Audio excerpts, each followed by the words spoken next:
The following may not be suitable for all audiences. Viewer discretion is advised. Body of unidentified man found in Arima. Police are trying to identify a man who was erased in Arima on Monday night. Investigators said police were on patrol on Demerara Road, Arima, at around 11:15 p.m. when they saw a body of a man at the side of the road.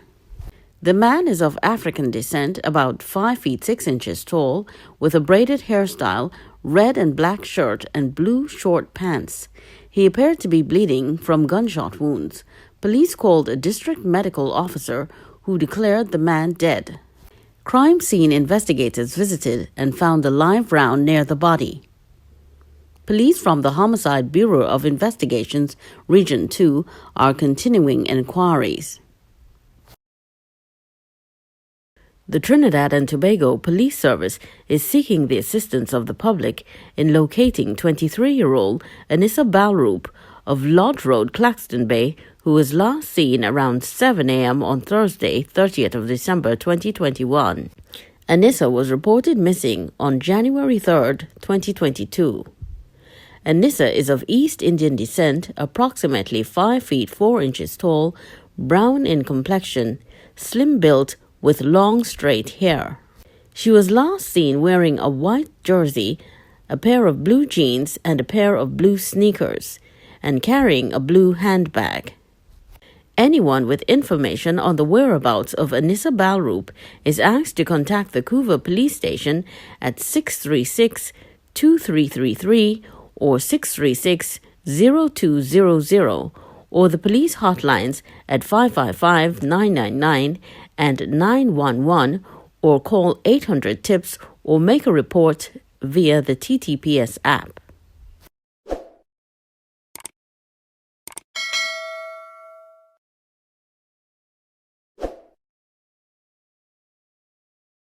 Fake cops erase father and daughter-in-law in Cunupia.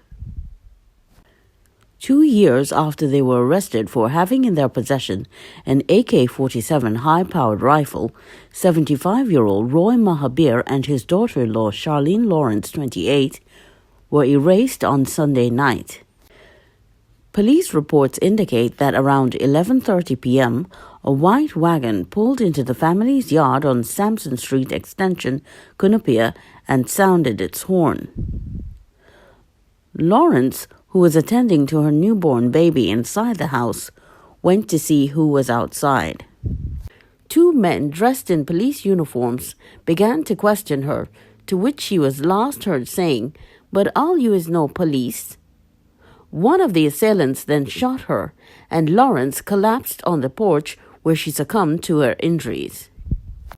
A few seconds after, Mahabir ran out of the house, and the assailants fired 3 more shots, which also erased him. The suspects then sped off. A neighbor reported that he heard something like fireworks and then saw several police vehicles in the area. "I hear what I thought was fireworks went off, and about 25 minutes after we see police come in. We didn't hear any commotion or screaming or anything like that, so we didn't think much about it." Another neighbor said he was at his home when he heard the shots. "I thought it was fireworks. Then I was like, that have to be shots. Then I come outside and ambulance and thing was in the road." The neighbor said he believes that the men came looking for another relative. 2 years ago, Charlene and Uncle Roy were home alone when police came and raided the house. They were both locked up for an AK-47, but no one else was arrested. So I don't know if they were erased because of that incident, but I feel they came looking for another relative. The relative tried to call Charlene on her phone to tell her not to go outside when the car pulled up, but she didn't answer her phone in time. I saw her body there. It's real sad. The neighbor said he knew Lawrence for several years and described her as a hardworking mother of 2 sons. She was working at a nearby liquor store, Rum Runners. She was real loving and kind and loved her children very much. Last year, in March, someone was erased right by the shop there. This was a drug block, but it's shut down for some time now, so I don't know what's going on. The neighbor said Lawrence's common-law husband is said to be very distraught and stressed about their demise. I didn't see him this morning, but I heard he's taking it real hard because he's lost his children's mother, his love, who is Charlene, and his father. The dead woman leaves behind a 1-month-old son.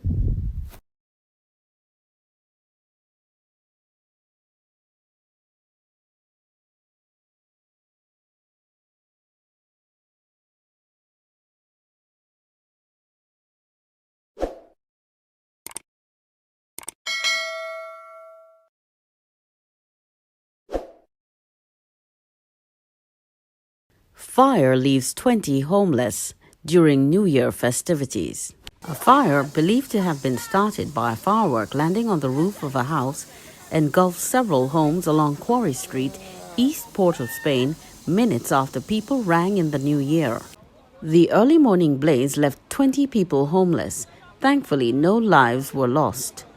POS North St. Anne's West MP Stuart Young, who visited some of the victims this morning, called on people to be more thoughtful in their actions. Young said, "This incident highlights how the irresponsible actions of a few can in a split second negatively affect the lives of many innocents. As we go into 2022, I pray and hope that we will be our brothers and sisters' keepers and be more thoughtful in our actions and inactions."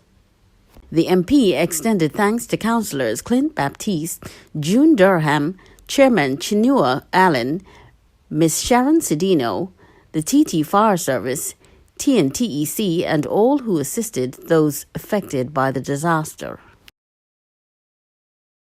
The partner of local DJ Aaron Steele is claiming that he was allegedly assaulted by his husband. His partner has suffered a fractured jawbone, severe damage to his teeth and chin, and will be in need of facial reconstruction. Aaron and his partner were married on December 8th last year.